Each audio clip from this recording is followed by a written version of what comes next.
you doing? This is Zach Allen out here in beautiful sunny Southern California. We're going to share a tip with you today to help you initiate your downswing in the proper sequence. So a lot of my students, when they get up to the top of their backswing, everything starts the downswing. Their lower body, their upper body, the club, it all starts at the same time. Some of them even do it more and they end up coming over the top. Some of them, though, they're not bad players at all, but they're not hitting the ball as far and as powerfully as they can because they don't know how to properly initiate their downswing and use the ground and use their legs. So a great drill, it has to do with your left knee, okay? If I take it up to the top of my backswing here, watch what my left knee does to start. You kind of see this bowed look as my knee goes to the outer edge of my left heel there, and there's a lot of movement here, very forcefully forward and downward at the same time. And it's kind of an awkward thing. There's not many other sports where you would be getting so much activity in your left knee. So it's something that you need to train and work on in order to get it to work properly. You'll see this move in some of the most powerful players, and players that don't hit it as far, you won't see it as much. So what you can do here, okay, just to feel how in different times of the golf swing, some things want to be very mobile, like your left knee, while your core and everything needs to be very stable. And that's one of the key pieces in the golf swing, is learning the differences of when to be mobile, when to be stable. But as I get to the top here, I really want to feel my left knee engaging, snapping back to the left. That's shifting my weight back, but it's also putting my right shoulder on a slightly lower plane, and it's allowing me to maintain the angle between my left arm and the shaft. All very important pieces in hitting the ball high and far. So what you can do, a couple things, if you're just at home, you can just kind of put your left knee up against the side of your couch or the side of your bed and just practice just snapping your left knee back. So I don't know if you can hear that, but I'm really hitting the outside of my hand here very hard as I start my downswing. It's a little strange looking at first.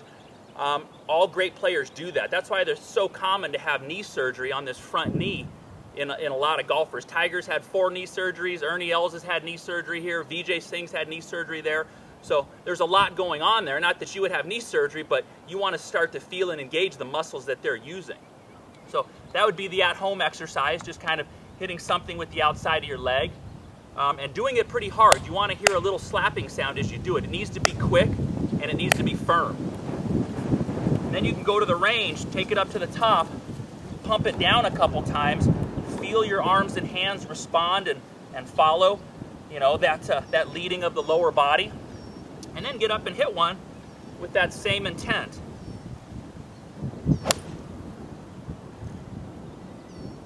I could feel that already. I really engaged the ground and I initiated with my legs, and it allowed all this power to build and then finally release through the ball. So next time you're out at the range, really get specific in one area, just on that left knee, and see if it doesn't help you strike the ball better. So when taking a look at that move in the most powerful players, we have Fred Couples first, and at 53 years old, still hitting the ball 300 yards, just almost as far as ever. Looking at that move specifically here, if we take a look at the amount of knee and hip movement to start the swing, so just first focus on his hips, and you remember the thing that initiates the hip movement is it does come from the feet and knees. But watch how much lateral movement there is and how much movement there is to that left knee from top of the backswing to transition. And as you're kind of watching this, let your body and mind soak it up in terms of the right shoulder dropping slightly, right? The left knee really moving over the ball of the left foot, okay? The weight transfer. And you're seeing what really starts a powerful downswing. Club going back and his knee still initiating even before the backswing is ended. So you've got two things going in different directions there, right? Shoulders completing, hips, feet, knees, and hips starting even before the backswing is totally ended. Really sets him up to just execute a very powerful golf swing there from the ground up. And then we have another great ball striker here in Mac O'Grady. Probably top 5 of all time, won twice on tour, but you can see the same initiation, the same look with his left knee, this sit down position, left knee moving over the edge of his left foot, weight transferring, and a lot of weight being pushed into the ground. That's why he looks like he's so squatty looking as he starts there. So that's going to really give him the ability now to to start to push up off of the ground as he comes through.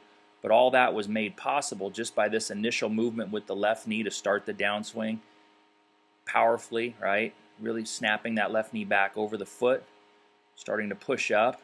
And you can still see how much weight is on the outside of that left foot and the position of that left knee. All good things to keep in mind as you guys are working on this movement, both at home and on the driving range.